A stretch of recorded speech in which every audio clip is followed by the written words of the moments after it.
हर व्यक्ति को 4 पत्नियां होनी चाहिए। बुद्ध के अनुसार किसी व्यक्ति की एक नहीं, 2 नहीं बल्कि 4 पत्नियां होनी चाहिए। एक समय की बात है, एक व्यक्ति था जिसकी 4 पत्नियां थी।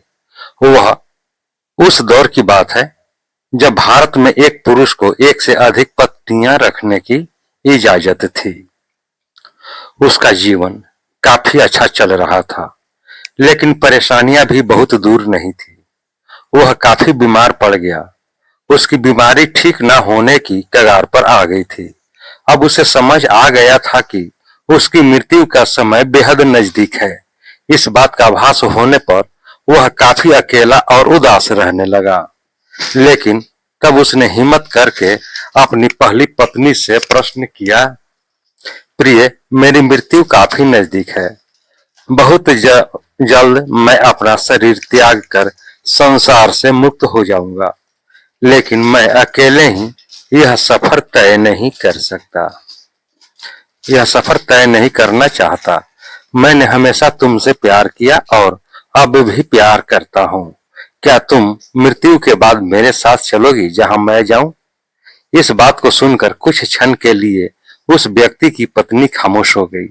उसे समझ में नहीं आ रहा था कि वह क्या कहे, लेकिन कुछ हिम्मत जुटाते हुए उसने अपने पति के प्रश्न का उत्तर दिया। स्वामी, मैं जानती हूँ कि आप मुझसे बेहद प्रेम करते हैं। मैं भी आपसे तहे दिल से मोहब्बत करती हूँ, लेकिन अब तुम्हारी मृत्यु के साथ हमारे अलग होने का समय आ गया। ऐसा कहते हुए पहली पत्नी ने अपने पति से विदा ली। अब उदास पति अपनी दूसरी पत्नी के पास पहुंचा। उससे भी उसने यही सवाल किया और कहा, क्या तुम मृत्यु के बाद मेरे साथ चलोगी? उस व्यक्ति की दूसरी पत्नी ने बेहद विनम्र तरीके से अपने पति के इस सवाल का जवाब दिया और कहा, जब आपकी पहली पत्नी ने ही आपके साथ जाने से इनकार कर दिया, तो मैं आपके साथ कैसे जा सकती हूँ? ऐसा कहते हुए वह वहां से चली गई। अब वह व्यक्ति बेहद उदास होकर वहां से चला गया। मौत के बेहद करीब खुद को पाकर उसने अपनी तीसरी पत्नी को बुलाया और वही प्रश्न किया जो उसने अपनी पहली और दूसरी पत्नी से भी किया था, लेकिन उससे भी उसे इनकार के सिवा और कुछ हासिल न हुआ। अब उसने अपनी चौथी पत्नी को बुलाया।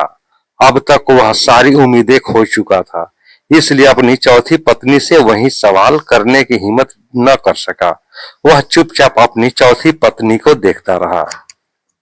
लेकिन फिर कुछ पल के बाद आखिरकार उसने वही सवाल किया, क्या मरने के बाद मैं जहां जाऊंगा वहां तुम मेरे साथ चलोगी? क्या तुम मरने के बाद भी मेरा साथ दोगी? इस सवाल को चौथी बार दोहराते हुए उस व्यक्ति की आवाज में बेहद हिचकिचाहट थी, लेकिन इस बार उसकी अपेक्षाएं काफी कम हो गई थी। किंतु तभी उसकी पत्नी ने जवाब दिया, स्वामी, मैं आपके साथ अवश्य चलूंगी। जहां मुझे लेकर जाना चाहें, मैं आपका साथ दूंगी। मैं स्वयं भी आपसे दूर नहीं रह सकती, इसलिए आप जहां भी जा रहे हैं मुझे साथ ही लेकर जाएं। इस कहानी को सुनाते हुए गौतम बुद्ध ने अंत में कहा कि हर पुरुष एवं महिला के पास 4 पत्नियां एवं 4 पति होने चाहिए, ताकि उसे भी चौथी बार में हाँ सुनने को मिल सके।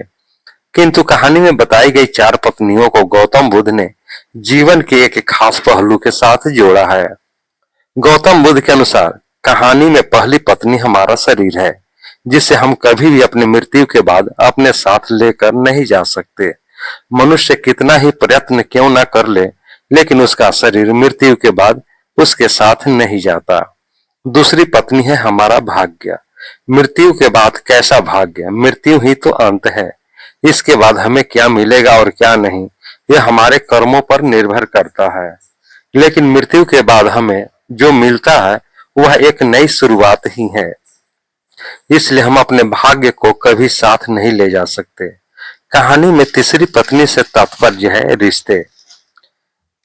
महाभारत में श्री कृष्ण ने कहा था कि मनुष्य की मृत्यु के बाद उसकी आत्मा का किसी से भी संबंध नहीं रहता।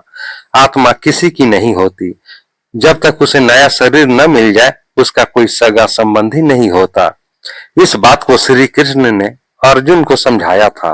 जब अपने पुत्र अभिमन्यु की मृत्यु के गम में उसने युद्ध लड़ने से इनकार कर दिया था, तब श्री कृष्ण ने उसे स्वर्ग में भेजा, जहां उसने अभिमन्यु को देखा।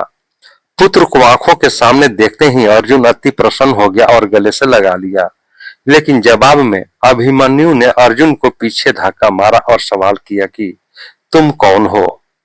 तब श्री कृष्ण ने समझाया कि वह अभिमन्यु नहीं, मात्र एक आत्मा है, जिसका केवल तब तक तुम्हारे साथ रिश्ता था जब तक वह तुम्हारे पुत्र अभिमन्यु के शरीर में थी। अब नया शरीर मिलने तक यह आत्मा किसी की नहीं कहलाएगा। गौतम बुद्ध की कहानी के अनुसार तीसरी पत्नी, जो कि व्यक्ति के रिश्ते को दर्शाती है, वह उसके साथ नहीं जा सकती और अगली बारी है चौथी पत्नी की, जो आखिरकार साथ जाने के लिए तैयार हो गई। गौतम बुद्ध के अनुसार चौथी पत्नी है हमारे कर्म। यह एकमात्र ऐसी चीज है जो मृत्यु के बाद हमारे साथ जाती है, हमारे पाप पुण्य का लेखा जोखा दिलाती है। मृत्यु के बाद हमारी आत्मा को स्वर्ग प्राप्त होगा, नरक प्राप्त होगा या फिर नया जीवन, यह कर्मों पर ही निर्भर करता है। जय सिया राम। दोस्तों, यह कहानी आपको कैसी लगी? कहानी को लाइक करें, शेयर करें। चैनल पर नए हैं तो चैनल को सब्सक्राइब कर लें।